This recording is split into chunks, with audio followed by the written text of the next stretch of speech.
Hey guys, insight number 2 this week. So we're in Luke 15 for this one. Now there in Luke 15 you'll find 3 parables of joy in being found. Now these parables are also given in Matthew and Mark, but Luke gives just a better description, I guess. I feel anyway, and that's what we're studying this week anyway.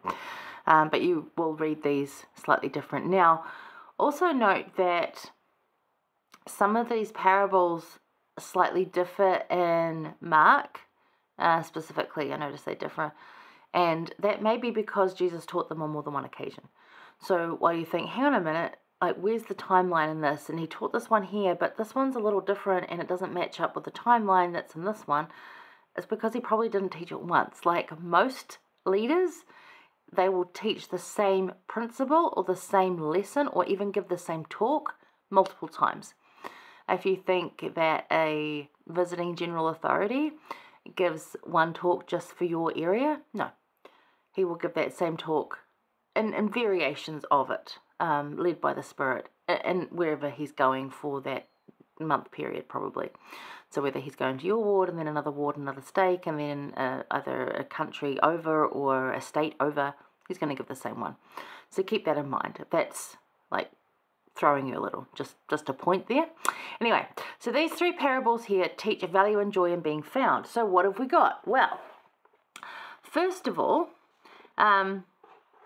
it's like the whole chapter, so let's go through it. So 3 through to 7, including 7, is the parable of the lost sheep, which we often know, like, you know, the sheep are there and you've got 99 and one runs away, and we often say, well, you know, like to us in our world, in our day, if we lost one sheep, we still had 99, winning, yay, doing good, we did a good job.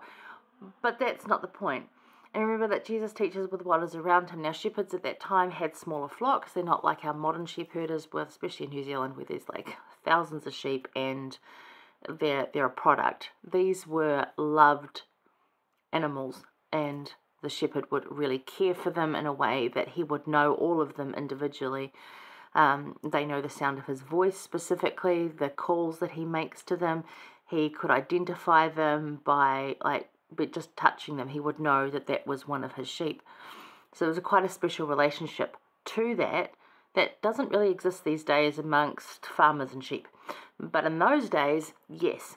So that's why it was used.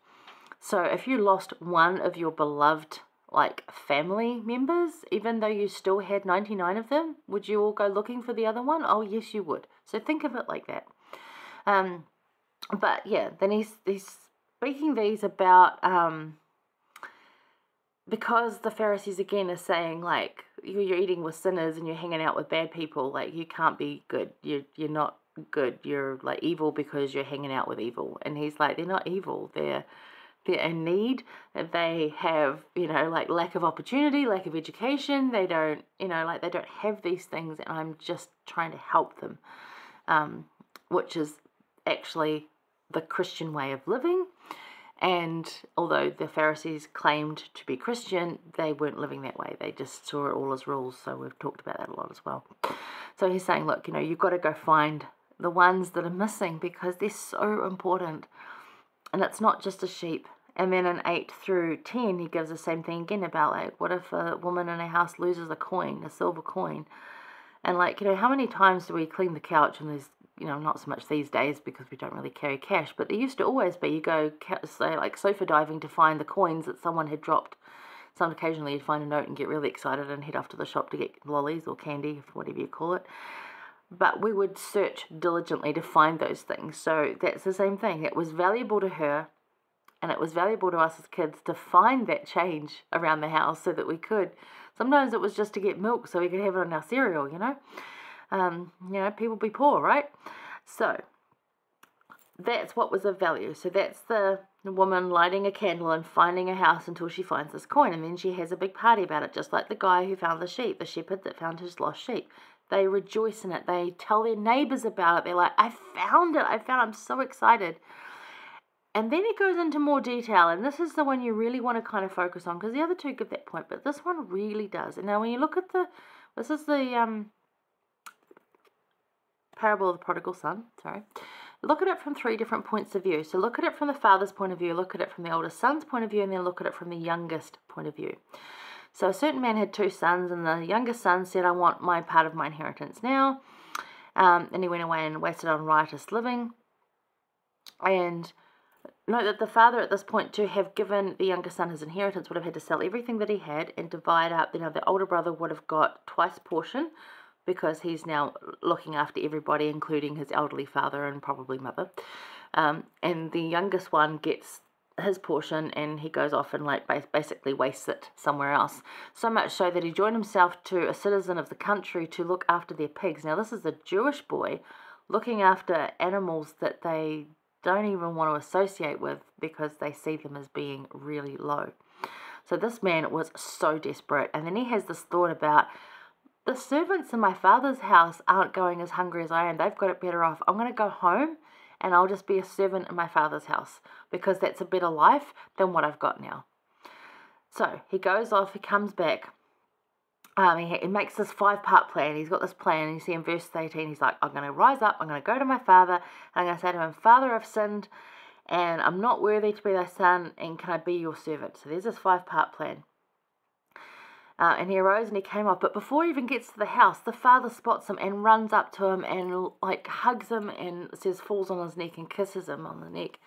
And it just, that indicates strongly that the father had been looking the entire time for the son to come back. So it wasn't a happen chance to see him. No, he was sitting and waiting. And the father says, like, bring forth the fatted calf, bring forth like rings and robes and bring them in. So from the father's point of view, he's just joyous that this one precious child of his has been found, that has come home, that wants to be there. And the son's happy that, oh, my father's going to accept me. I'll do the dishes, I'll vacuum, I'll do whatever, like they did in those days. Whatever he wants me to do, I'll clean whatever. I will live in the servants' quarters with them. They're better off than I am. I will do that. So he was in that place of desperate humility that we often talk about. But the oldest son comes in, and they're having this big party, and he's like, excuse me? I've been here the whole time and not done anything like this son did. I have been good. I have looked after you, Father. I have not transgressed. And you want me to come and have a party to welcome back the transgressor? So he was prodigal as well, but in a different way. He needed to realize that actually, and this is what it says there too, the father says to him, he invites him in, and in verse 31, he said unto him, Son, thou art ever with me, and all that I have is thine. And like what he's saying is, son, you're jealous that your brother's getting something here, but he's getting what was already yours anyway.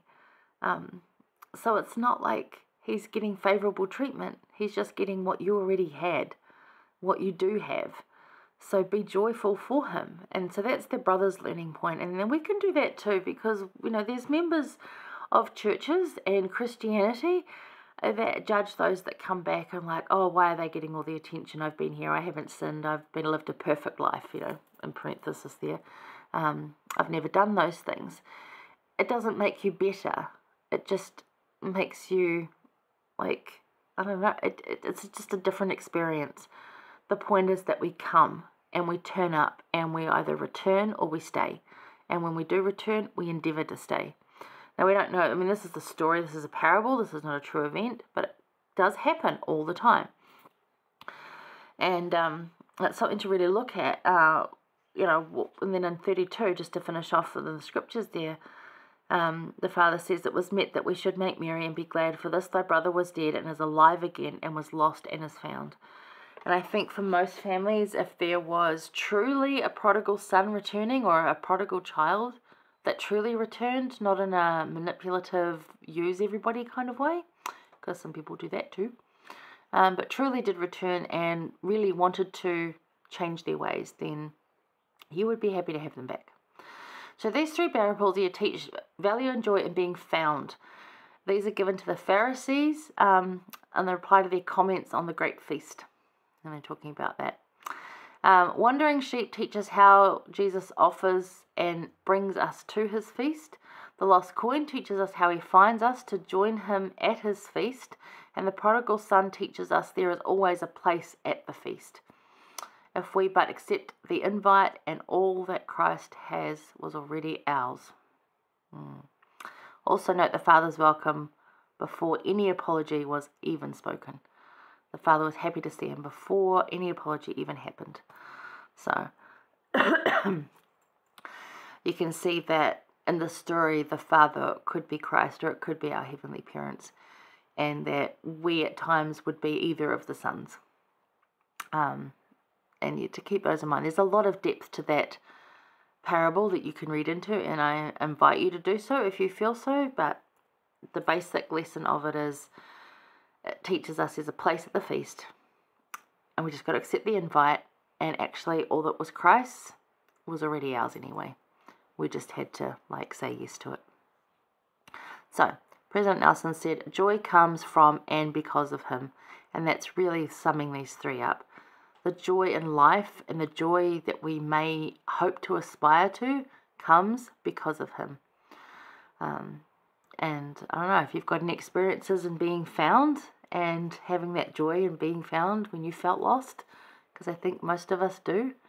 You want to share? Drop them in the comments. You're welcome. If it's personal and you just want to share with me, just DM me. That's fine. But yeah, that's that one. Parables and being found. Pretty cool. Alright, we're going to go over to Luke 17 and talk about the 10 lepers. I'll see you there.